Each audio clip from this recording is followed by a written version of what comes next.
real estate was not really the flavor of the season that time. But then you decided to start something like Suchir India. I didn't know what is the difference between a square feet and square yard those days. So when you've seen, 30 years or after setting up your own company. I used to have about 3,000 marketing staff under me, all a trained army. How have you seen real estate evolve? Because Hyderabad is not the Hyderabad of the 90s. When they wanted to show that their love towards me, they used to go, stop the vehicles on the roads and. So how is it that this thought process of starting? You can show a lot of dreams to the people. What would be your advice to entrepreneurs? Your ecosystem, your friends, relatives and all, how to make use of them. 1,000 acres over there in the same location. The valuation can crash in one day.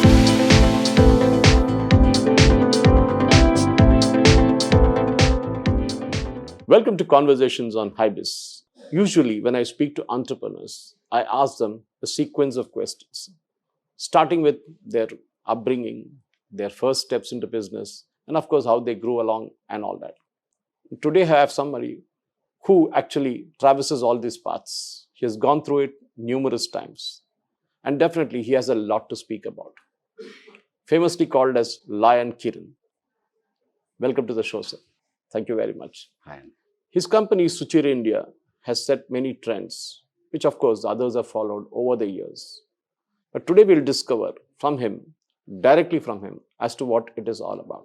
Sir, thank you for speaking to us at Hybiz TV. It's an honor to have you. I think 4 years ago, in the same room, we sat and spoke, except that the chairs were on the same side at that time.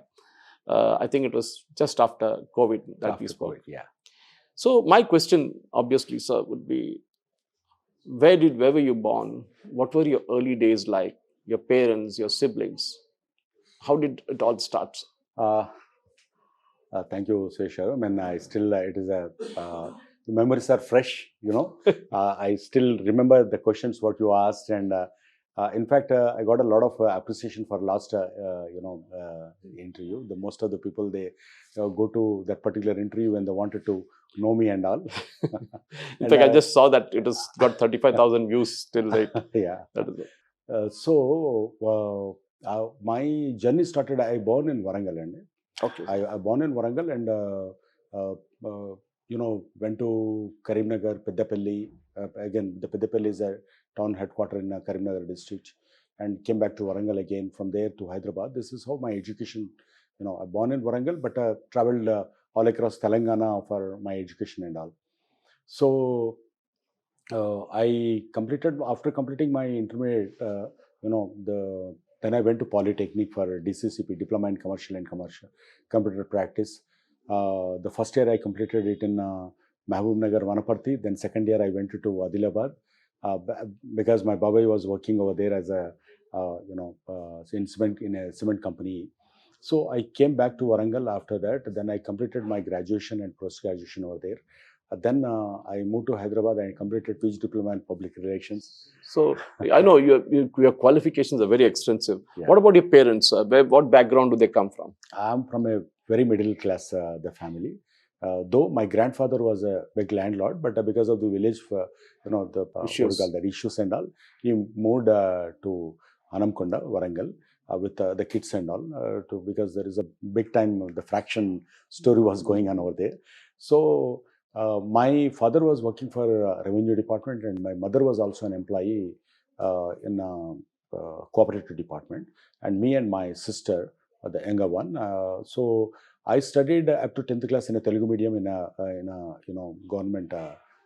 In a mission high school and also in the government. After that, I completed then again government college in MPC in a government college in Peddapalli.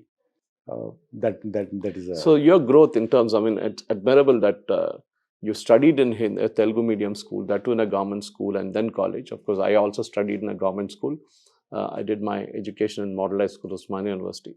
But coming from a small town, literally a small town those days, now of course Hanmakonda, Warangal all have grown big, Peddapalli has grown big. I know. But those were the early days when you wouldn't have much of a chance to look at the outside world. Yes. But how did you arrive in Hyderabad? When did you arrive in Hyderabad? And what was the first job that you took up after you completed your education?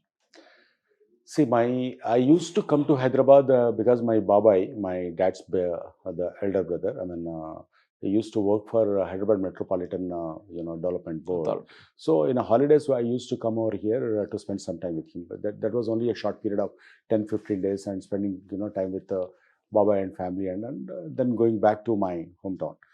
But seriously, when my professional attachment to Hyderabad is when when I was doing uh, my after completing my graduation, then I thought of going for a civil services. Then I moved to Hyderabad. While doing that, then I went to DRDL for an apprenticeship. So there I met, I happened to see the Abdul Kalam ji over there. Then that was 1,000 rupees, I used to get as an apprentice that point of time. So after that, then I joined United Breweries as a salesperson. Then that point of time, my salary was 1,500 rupees. And I used to book, these many crates of the BS Yeah. those days. Then I worked almost 1 year over there. Then I moved to, I was preparing for civil services that point of time. Then I took a break and then started preparing for civil services. Then when I started, what do you call that? Preparation. Preparation. Then I applied for one real estate company for sales officer post.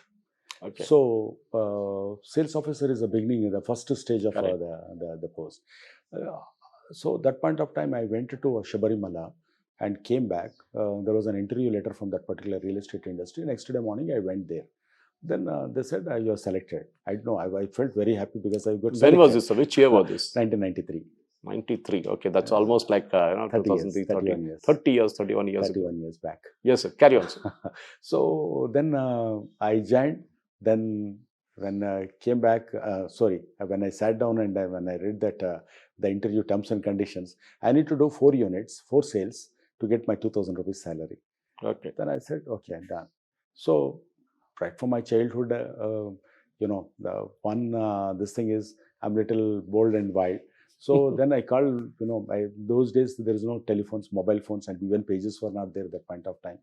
I went to a telephone booth and then I called my friend's cousin who worked in SBI Gun Foundry. Then I said, I used to call him, Bawa. So Bawa, I wanted 5,450 rupees for my from one particular purpose. I didn't tell him that I joined in a real estate company and all. I said, what for? No, I wanted it. Are you going to give me or not? that is an authority I used to have with my friends and my relatives. So that was a little wild. So then okay, Ochera, then you come and collect it. Then I went to Gun Foundry and collected it. From there I went to Hyderabad. My babai, the younger brother of my dad. So he used to work for Cement Corporation of India. Then I said, babai, I wanted for 5,450 rupees. What for?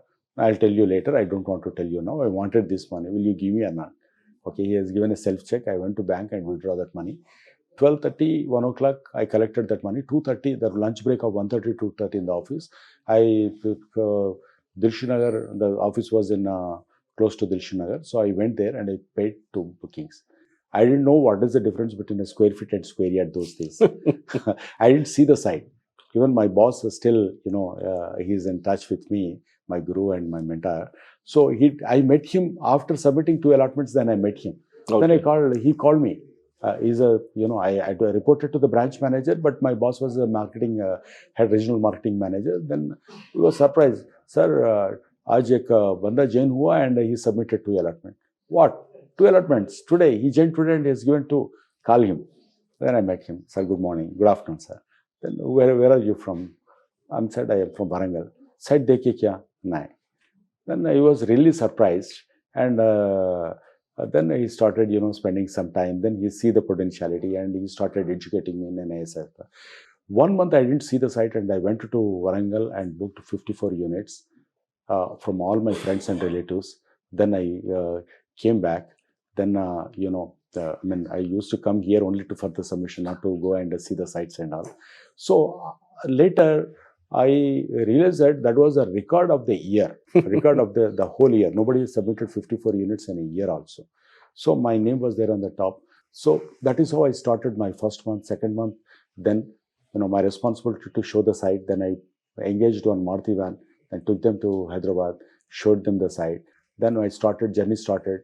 I was topper for the whole 2 years. That is how I started my journey. Then I started recruiting the people from my friend circle, the agents, but we used to name it as a sales executives or something like that.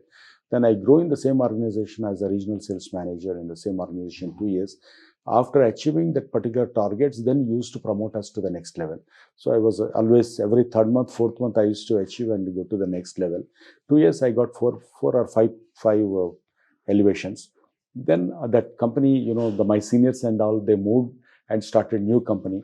I don't want, but I was emotionally connected to my boss. Then I moved. Then Navi Chaitanya came into the picture. Then Srimitra. The 2 years. Then my boss again in Srimitra, he wanted to get into the movies and other industries. He don't want to continue a real estate business because he see more glamour over there. So then I moved to, I was no option to start Suchirindia than other stuff because he don't want to continue with the same. He don't allow me to continue with the same name. Then I started Suchirindia. That is how my journey So how started. is it that this thought process of starting? I know you went through this so many companies. You worked only in real estate. Of course, you worked in UB for a while. But this thought process, those are the early days, I guess, again, capital would have been very tough. Loans would have been very tough. Real estate was not really the flavor of the season that time. But then you decided to start something like Suchirindia. What were the early days like there also? Suchirindia, I started with 8 lakhs the investment in 1994-95. 94-95 financial year, we started this with 8 lakhs. 8 lakhs investment. Out of 8 lakhs, again, the initial investment was 2 lakhs. That, 1 lakh, the cash, I was holding the cash, my reserves, and 1 lakh, I've taken it from the family members, 20,000 rupees. 5 members I collected and 2 lakhs I've given in advance. But this 8 lakhs, they have given me a time of about 6 months with about 9 acres of land. It's close to Ramoji Film City, is a farmland. Mango garden was there. That was my first project. It's called Blooms. Okay. BLOOM. Now it must have overgrown and no longer a mango orchard. Yes, sir. Go on. So 6 months time, but I sold it in a single day because of my marketing network. My strength is I'm a marketing man right from the day one. So single day we sold it. I've taken 6 months time, but I paid it in 15-20 days time. I cleared the balance money. They would have been surprised. They're surprised. They're really surprised.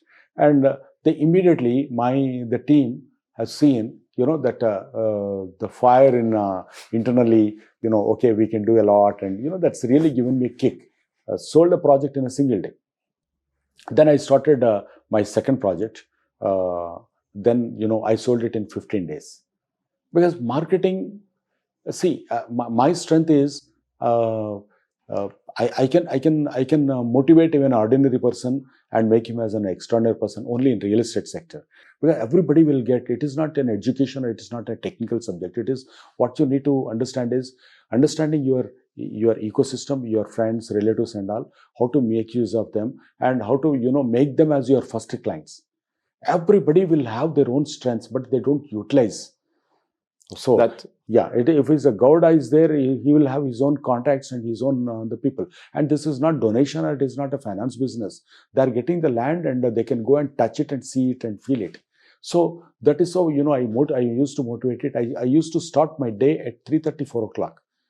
Half an hour time to reach my marketing person's house. I used to knock the door. If I see any potentiality, I used to sit, in front of his house. Boss, आप उठ गए ना, मैं आधा घंटा wait करता हूँ, आप जाके रेडी करके आ जाओ. Then 4:30 we used to be out. Then going to the client's place about 5 o'clock, his close relative's place, 5 o'clock. Then we used to say sorry to them and you don't want to disturb you, please take 15 minutes. We used to have a cup of tea. That's a courtesy in Indian culture. So tea. Morning 9:30, 10 o'clock, we are out with a 1 or 2 sales. This is, amazing because those days, trying to sell a product like a land, to people who haven't even seen the land. That even today you have, you have mock-ups, you have, you have AV, your walkthroughs, everything today. But I think from Suchir India, you also decided that moving away, you also got into many other businesses within the real estate domain. Sure. Can you just walk us through that? See, when we started the small land parcel to the bigger, Hyderabad, even today, my project is the biggest and largest project. It's a 467 acre single layout. Same area, I got 1,000 acres, but as an approval, government approval, 467 acres, a single layout, where they asked me to provide the land for post office, police station, and bus station, and everything. Because it's a town by itself. 467 acres is not a small thing. It's a huge, and it's a population of about, into four, at least, what do you call that? Each plot will have at least four. They will take the four calculation, four people. It runs into thousands of the human being. The habitation over there. But then, sorry, carry on, sir. So that from there we started. Then it went into like 1,000 acres over there in the same location. And whatever the project I do, first what I'll do is I'll construct a compound wall first.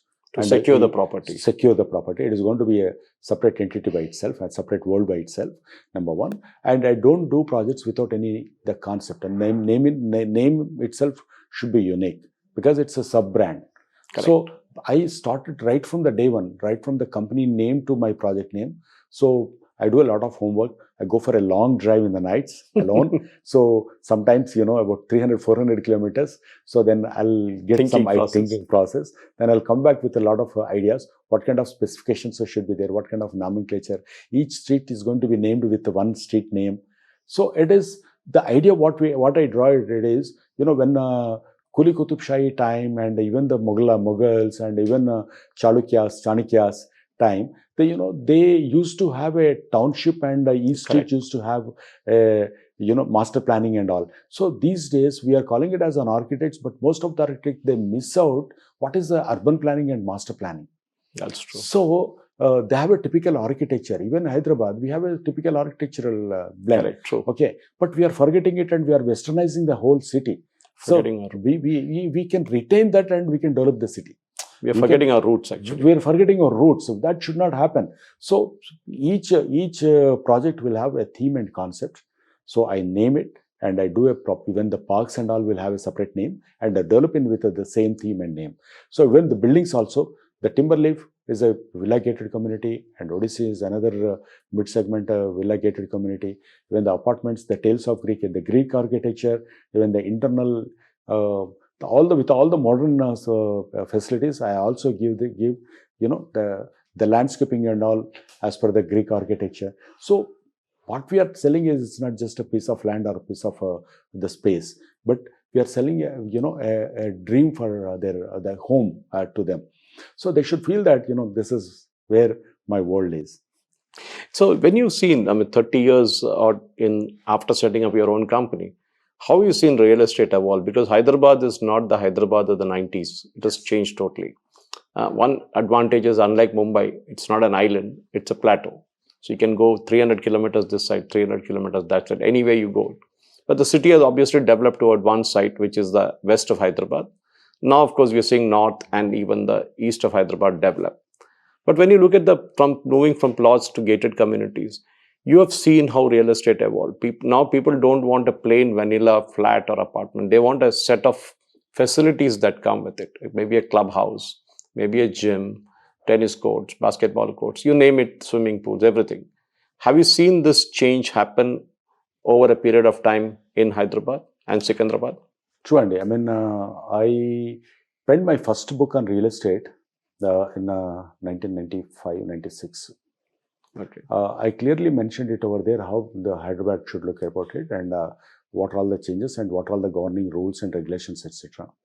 And those days, when I met the Chandrababu Naidu Garu the first time, I discussed about, how the other cities and all, that developed and what kind of master planning we need to have it and all. He is also visionary, and some of the points he picked it up and developed, night state with Kishan, with the Correct, support of that's Kishan true. Rao Garu and all.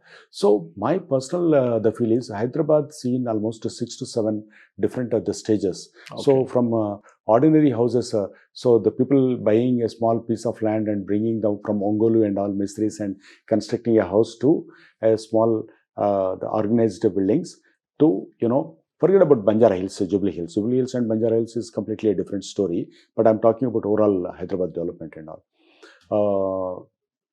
To a standalone buildings of G+4, G+5 building, to the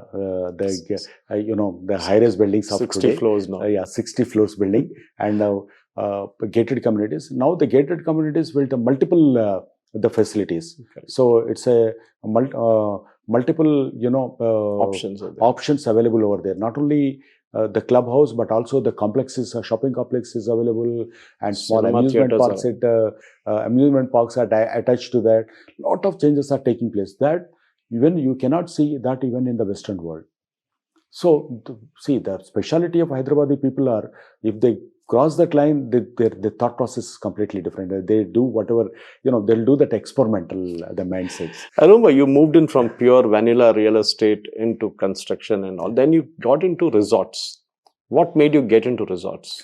See, I'll tell you, and see, the real estate and resorts is not two different It's the same. There's a same page right from the ages. If you go back to the what do you call that, BHL time or HAL time. So the township was there and a beautiful park, and there is a community center. Correct. And there is a, what do you call that, a canteen and everything. Everything is self-enclosed in that. Everything is self-sustained. Correct. It's integrated part of it. So now we are calling it as that particular the place. We are calling it as a resort or an entertainment zone or recreation zone. So that I draw it from that particular thing. See, when those days the master plan, they used to do the master planning.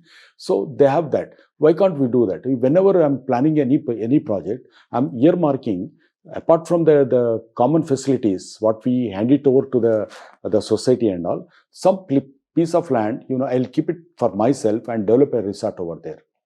So one way, if they come and they build the project, their houses and all, they can use this facility. Resort also. The resort also. That's a loyal client base as it is. So you have an Egyptian concept. Concept.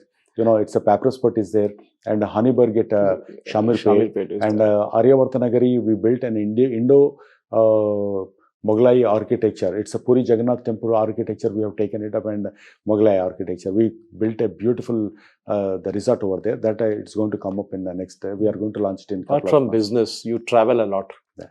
How many countries have you traveled? I traveled 107 countries, and some of the countries multiple times also. There was more in your list.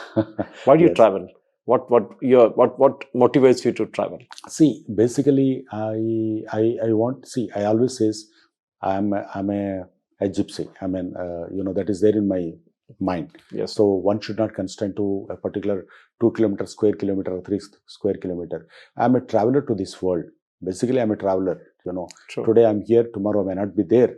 So when you go to a Singapore or when you go to any other country, you'll have a checklist or a bucket list of items. Okay, I wanted to visit North Singapore, South Singapore, North France and South France, etc.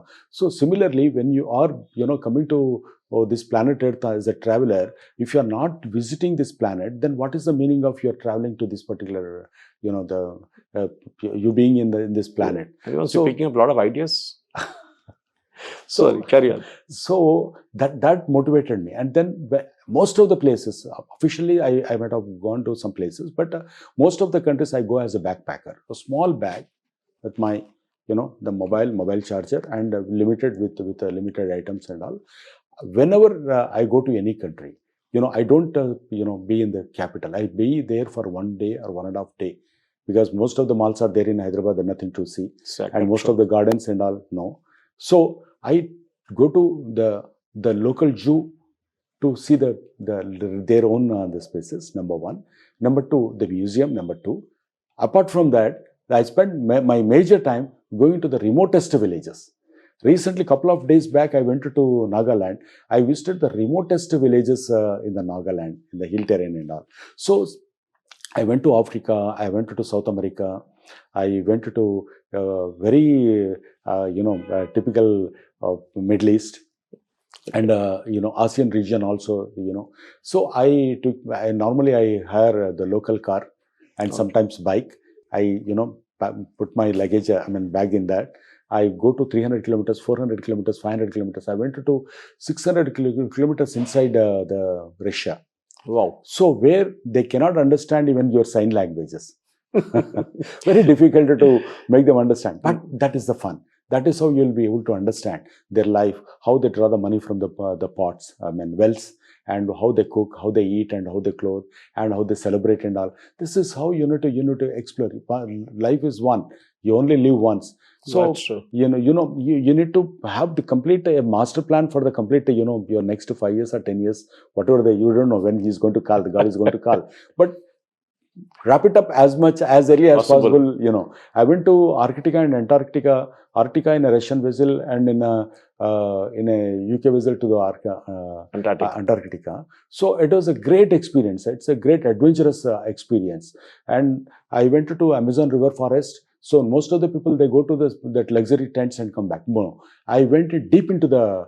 I took a local guy and into the forest, very deep. We were walking 20 kilometers, 25 kilometers per day inside the rainforest. But local guy was there. He knows how to protect. It was spitting. Sometimes I've fallen down from the rocks and going in a small boats inside. And he made me to touch some local snakes, which are not dangerous.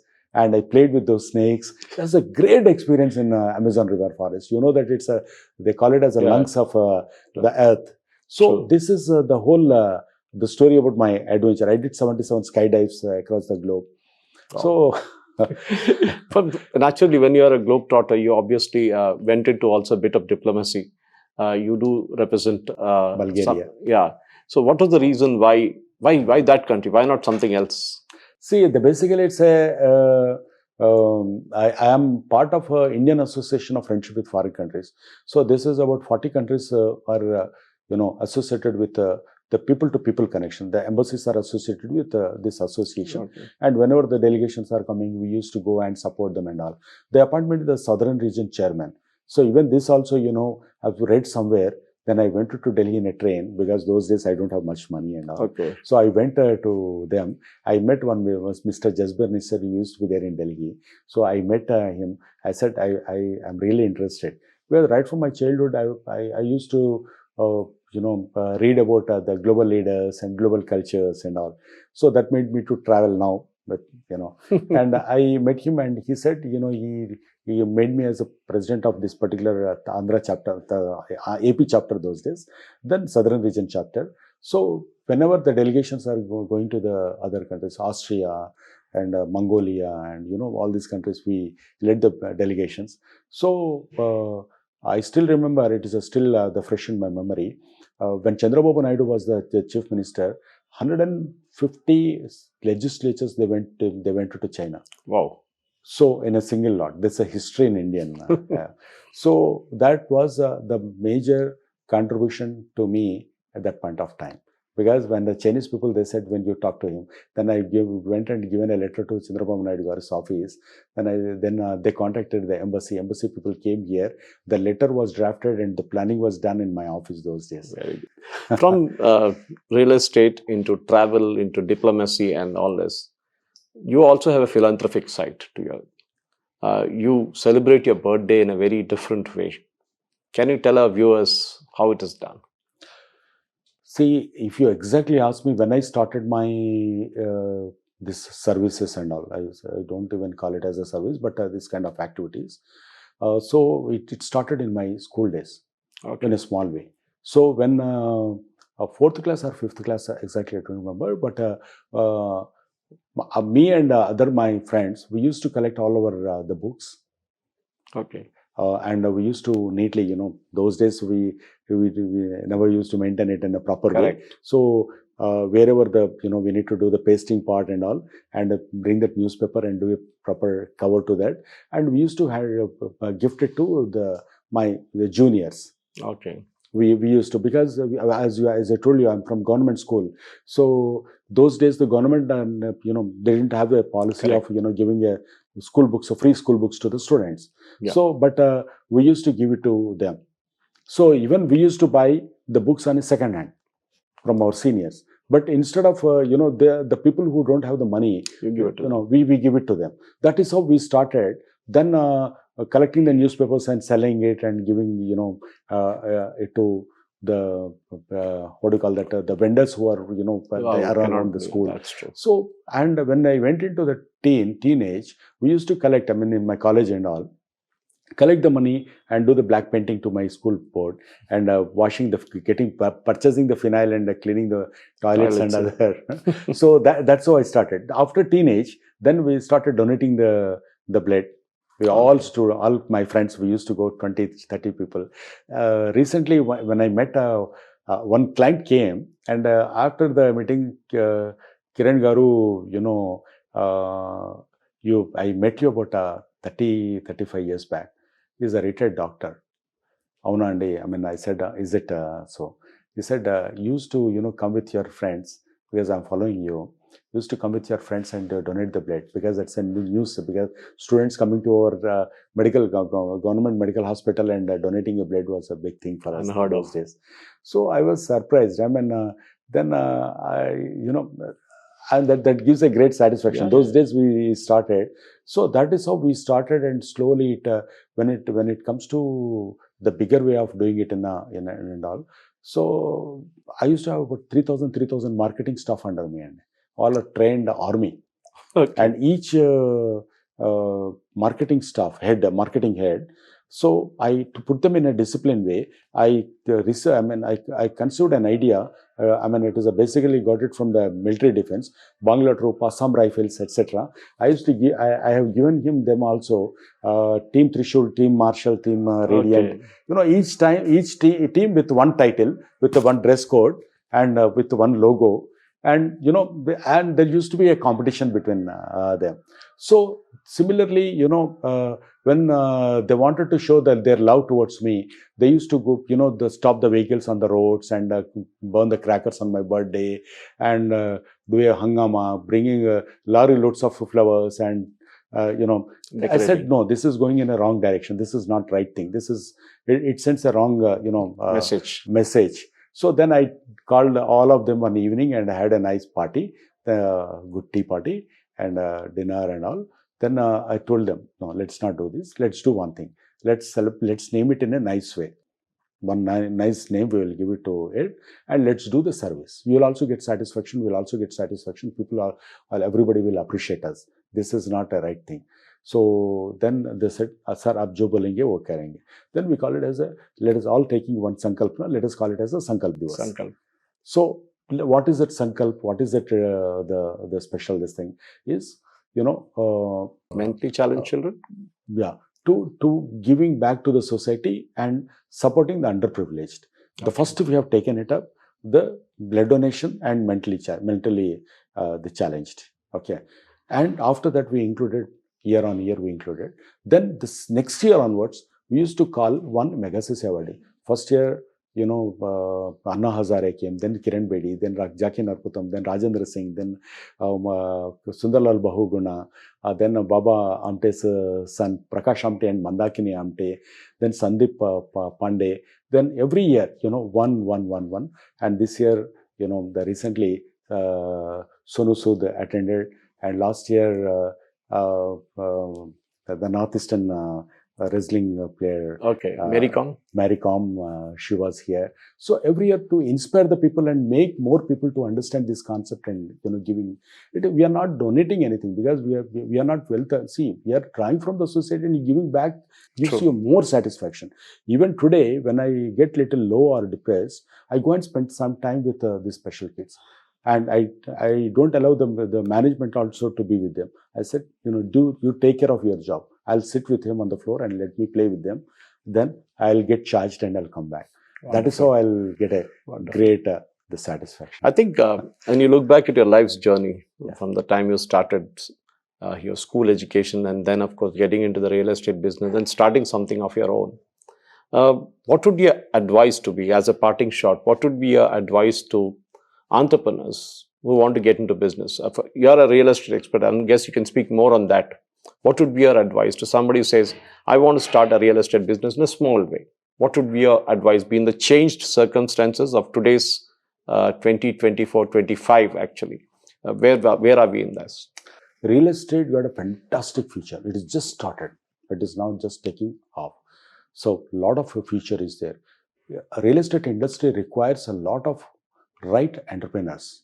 But unfortunately, when the people are coming into these, they are taking a wrong the people as their model. That is absolutely wrong. Take a right people as your role model. Like in other industry, how they take it, you also should take the right people. There is no shortcut. If you wanted to grow big, don't grow fast and stop there and fall from there. That's true. So you try to understand the fundamentals of this industry. Even real estate industry is also having some science in it. So you need to understand what are the compliances, what will go wrong, after first, second, third project. First, second, third project will be beautiful because you are entering into that. People wanted to support, and you'll with the colorful brochures and colorful AVs and augmented reality, virtual reality. You can show a lot of dreams to the people. But please, to build your dreams, don't shut down others' dreams. So what is important is develop the entrepreneurial real estate entrepreneurial shape. So what is important? What is the layout? What is land? What is survey number? What is the encumbrance? And what is RERA? What is the government portals? So you need to understand all this stuff. Then otherwise you are not going to be a the person into this particular industry. It gives you a good money. Definitely, it is a good money. Not like earlier. It's a golden days are over. But you need to struggle little. And you need to take, the challenges also. You need to be not only bringing the clients, but also you need to convince a lot of agencies, government agencies and all, what is that you are going to do and all. But not only for this particular industry, I wanted to tell every young entrepreneur, please, there is no shortcut.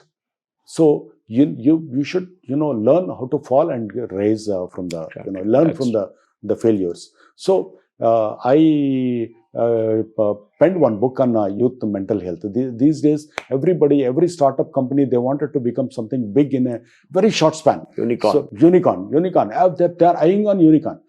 That's secondary. First, you build your thing. Don't go by the valuation.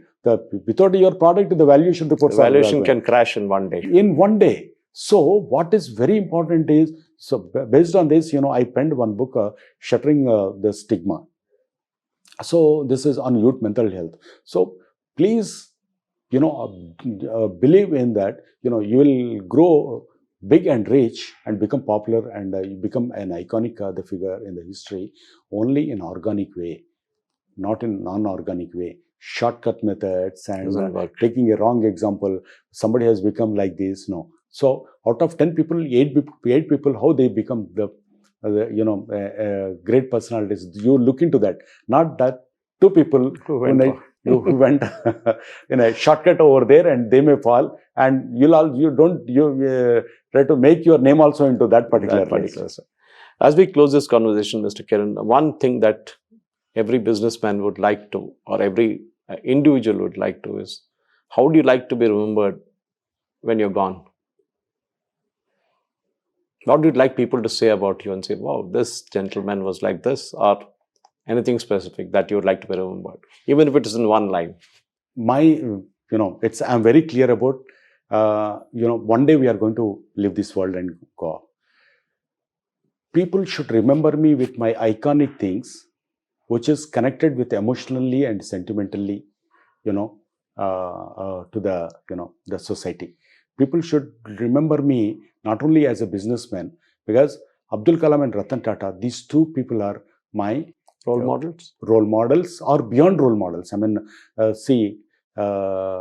call them as my demigods. So, okay. They are.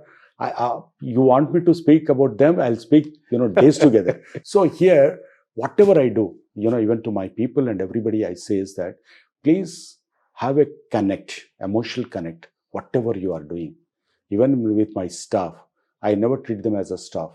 I treat them as, integral part, my family members. That is how our greeting system is Suchir Namaskar. They put it here and Suchir Namaskar. It's an Indianized way with the calling it as Suchir. Suchir is long-lasting Namaskar. Okay. So, and the second important thing is whatever the business, business I am doing. So why I'm creating that, I'm into a wonderful business. I'm into real estate. So it is there even after me, even 100 years have gone. So people should take me in a right spirit. Okay, he has done a nice job, and my service and my business. So for these two things, people should remember me, and the younger generation should remember me. One day, we should become like the Kiran and beyond Kiran. I mean, Kiran is only a one benchmark. Future mark is completely different. Wonderful. Wonderful, sir. Thank you very much for sparing this time and speaking to us at Hybiz. I'm sure your message, your story, when it is telecast and when it comes out in a book form, will motivate many youngsters to dream something that they think is impossible. Thank you very much. Thank you. Ladies and gentlemen, that was Lion Kiron, a gentleman who grew up in a small middle-class family in Warangal, shifted gears, moved to Hyderabad, invested early days of real estate of 31 years ago, built it, and today he looks back with a sense of satisfaction. He lives life king size, as they say. He runs business, and of course, he travels a lot. And he does philanthropy, all up rolled into one single person.